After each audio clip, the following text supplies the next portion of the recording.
All right, we're going to give a quick explanation of the Salat al-Eid. The Salat al-Eid is done exactly like the Salat al-Fitr, two rak'ats of prayer. And but there's no iqamah for the Eid prayers. There's no iqamah. We'll just stand and we'll begin the Eid prayers. Once we have formed the lines correctly, the brothers and the sisters, we will begin the Eid prayers. And we will do 7 takbirs, and then followed by 5 takbirs, a total of 12 takbirs. 7 in the for the first section of the prayer, rak'ah, and then 5 for the second and last section of the prayer. And then we will have the khutbah of the Eid, the khutbah al-Eid. So we should stand now. Allahu Akbar. La ilaha illallah. La ilaha illallah. Allahu Akbar. Allahu Akbar. Allahu Akbar. Allahu Akbar. Allahu Akbar kabira walhamdulillahi kathira sadaqa abda wa azza junda wa hazama al-ahzaba wahdahu la sharika lah. We glorify God, we praise Him with takbirs, saying Allah is greater than anything and everything in creation. And for God is the praise, for God is the thanks. We celebrate the completion of the fast month, and those who have completed it, not breaking it except by error or mistake, not consciously breaking it.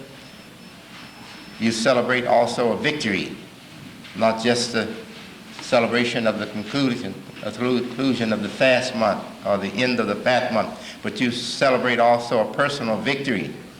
It's a personal victory for us and our children that fast this month. We love them so much when we see them struggling and turning away the food and avoiding the temptation to keep obedience to Allah, to obey Allah and fast a month.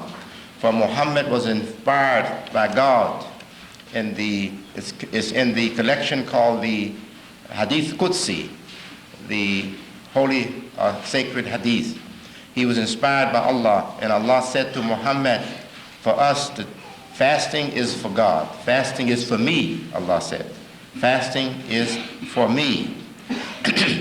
So when we fast in that spirit, we are fasting in the spirit of our best human nature. When we are fasting in that spirit, we are fasting because we want Allah to accept us, When we fast that way, we are fasting in the best human spirit.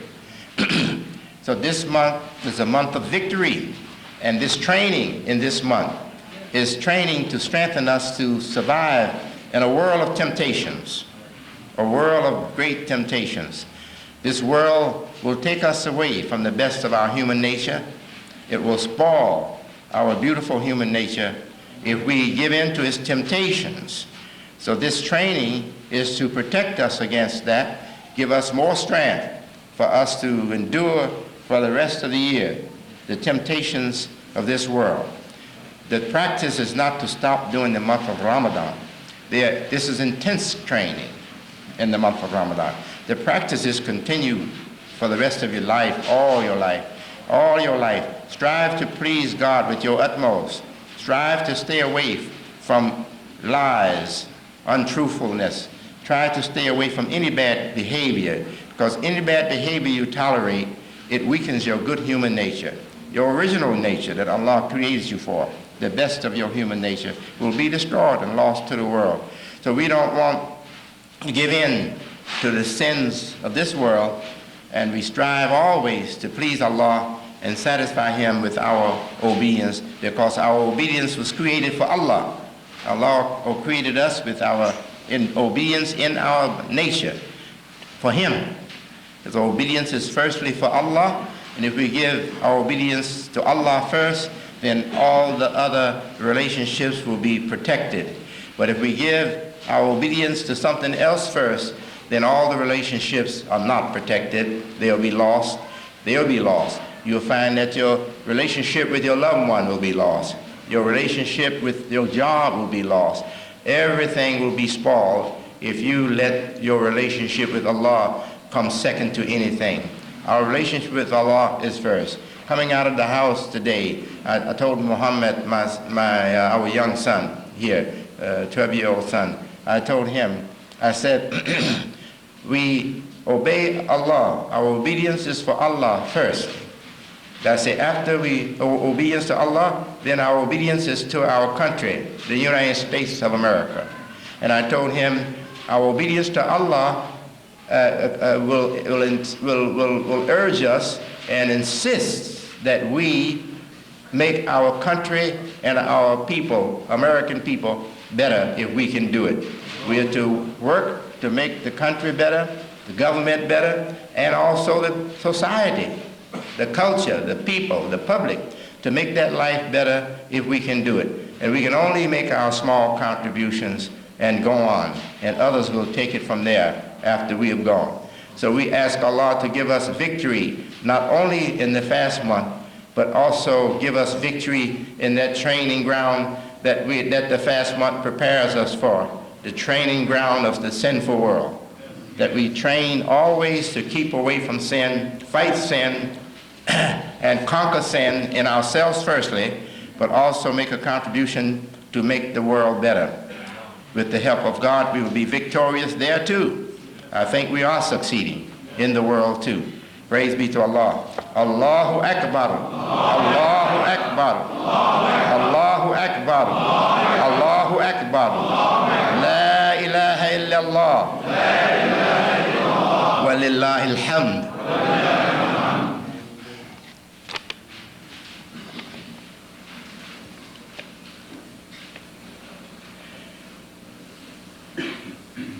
Such as truthfulness, good judgment, decency, kindness, charity, and the like belong to human nature. Human nature.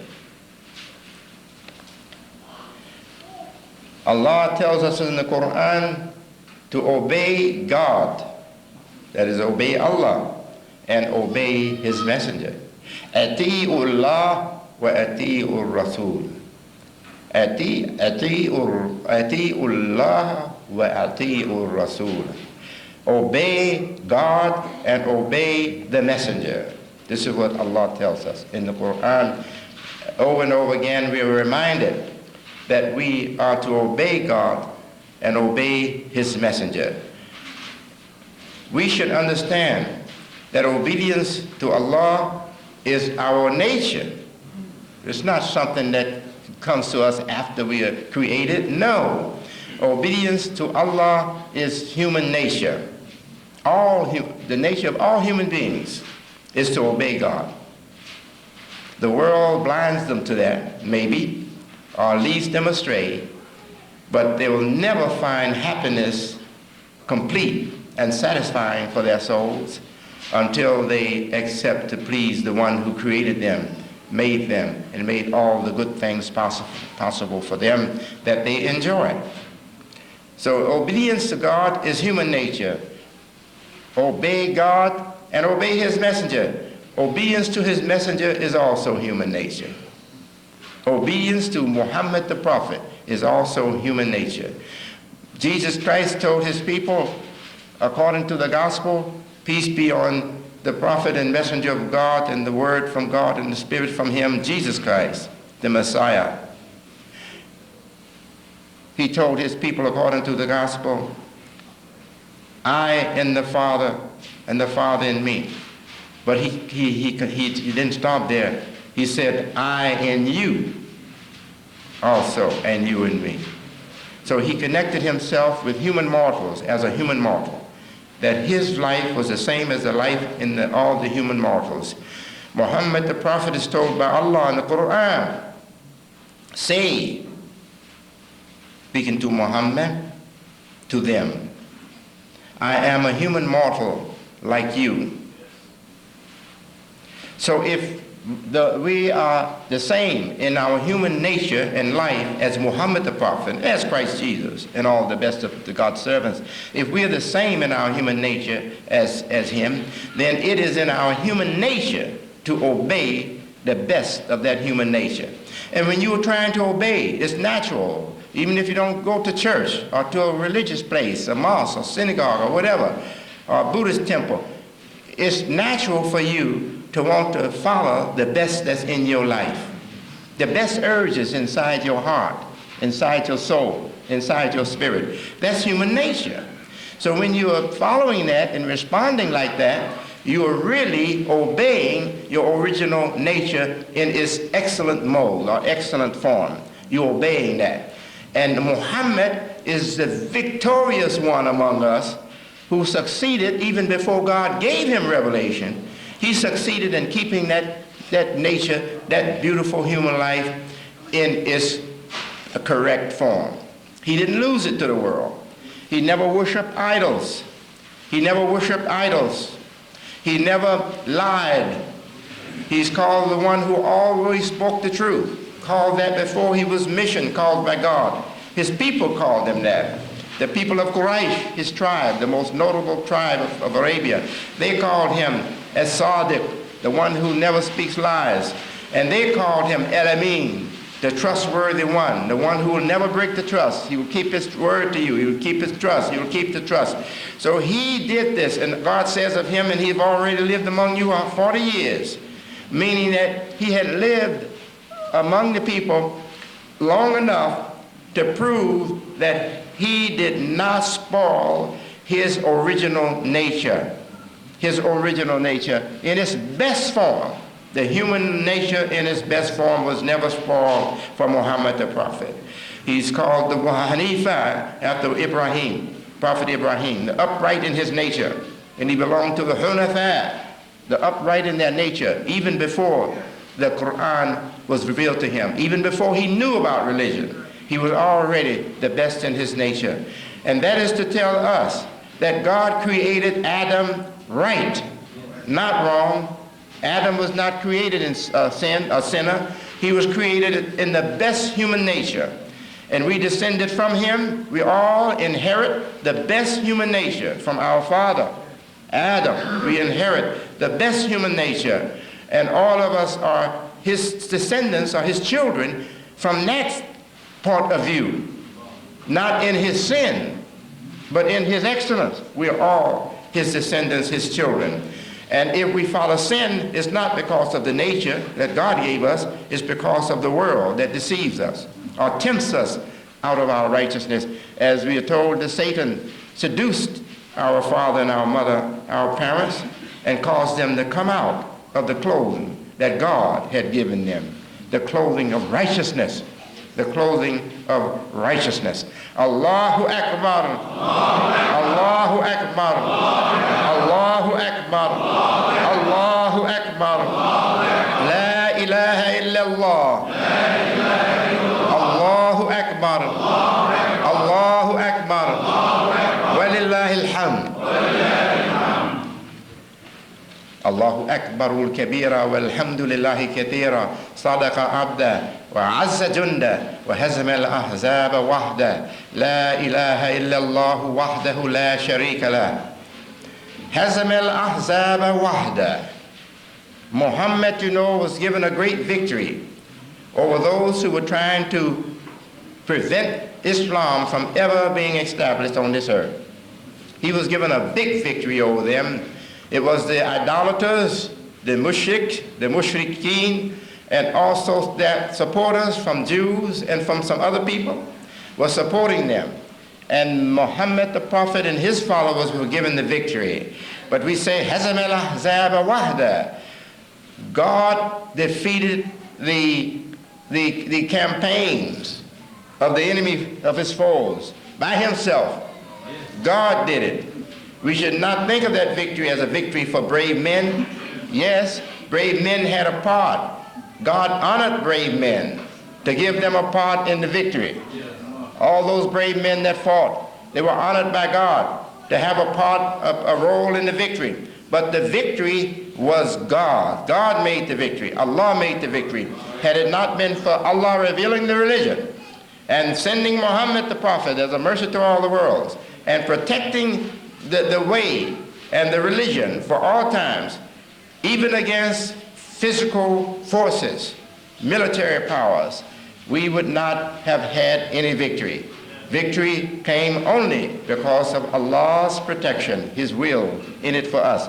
Allahu Akbar, Allahu Akbar, Allahu Akbar, Allahu Akbar, La ilaha illallah, walillahi alhamd.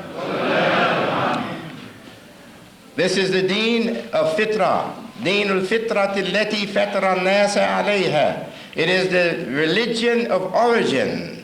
The religion of origin is a religion of our origin in heaven. When Allah first created the human soul, unspoiled, unchanged, it was in heaven. It was in heaven.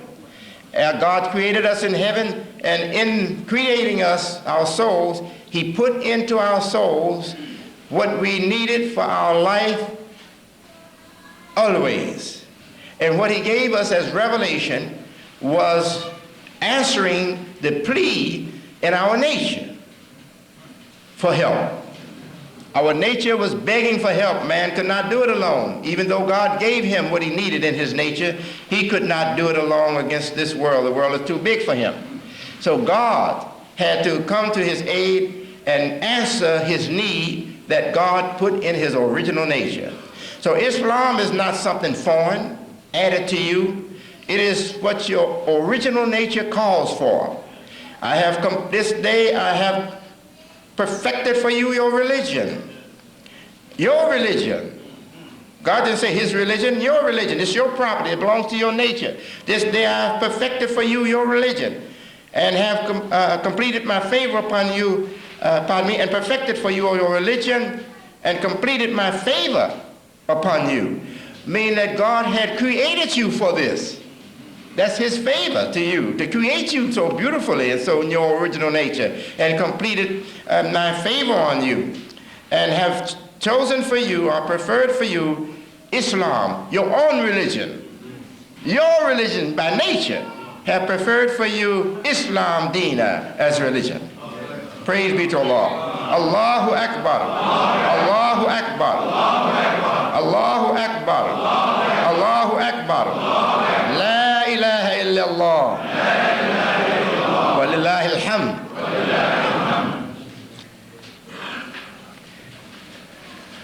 When we say dhalamtu nafsi, inni dhalamtu nafsi, surely I have wronged my own self.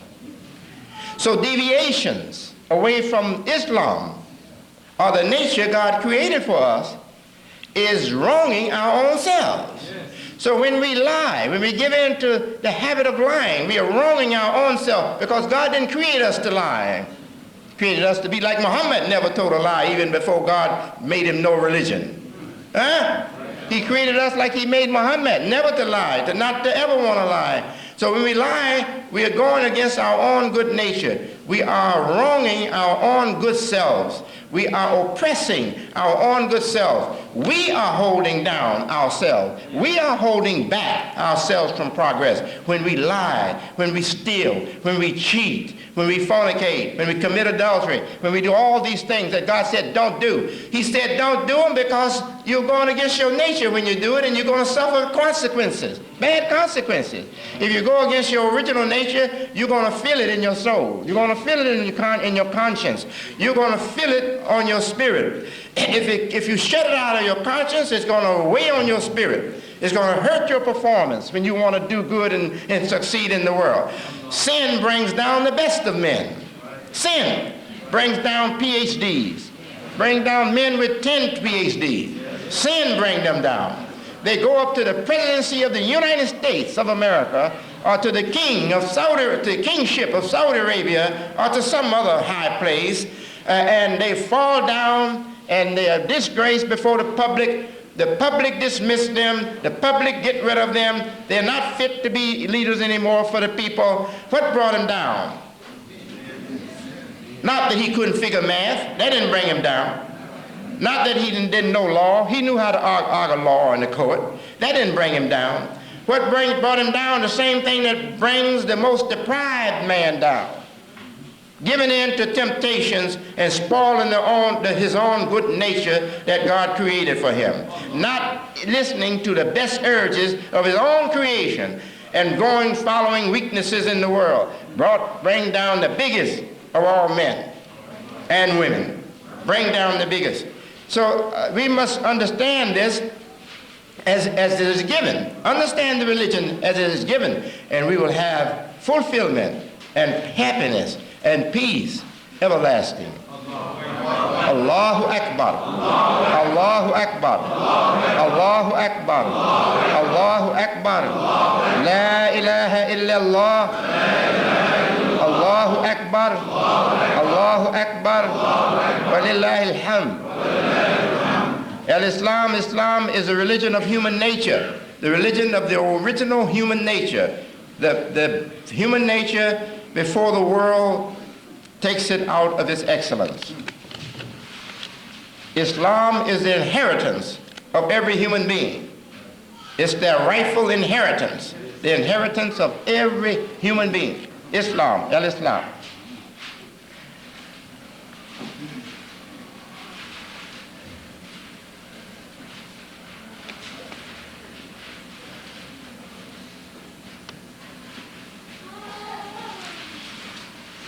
In the month of Ramadan, we've been fasting from the first sign of dawn, where the blackness or the black thread of night and the white thread of the coming of dawn, the early dawn, are on the level with each other, running parallel, straight line, across the sky, on the level. We start fasting. And we fast not only from taking food into our mouths or drink, but also from temptation to engage in sex or to engage in romance that will lead to sex. We stayed away from all those things. The urge for sex is in nature, is the urge to keep us existing. It is our survival urge for us to produce ourselves over again. It's the urge to keep us on this planet. It's a very strong urge. We resist that too, to please our God. We don't satisfy anything that Allah hasn't approved in the time or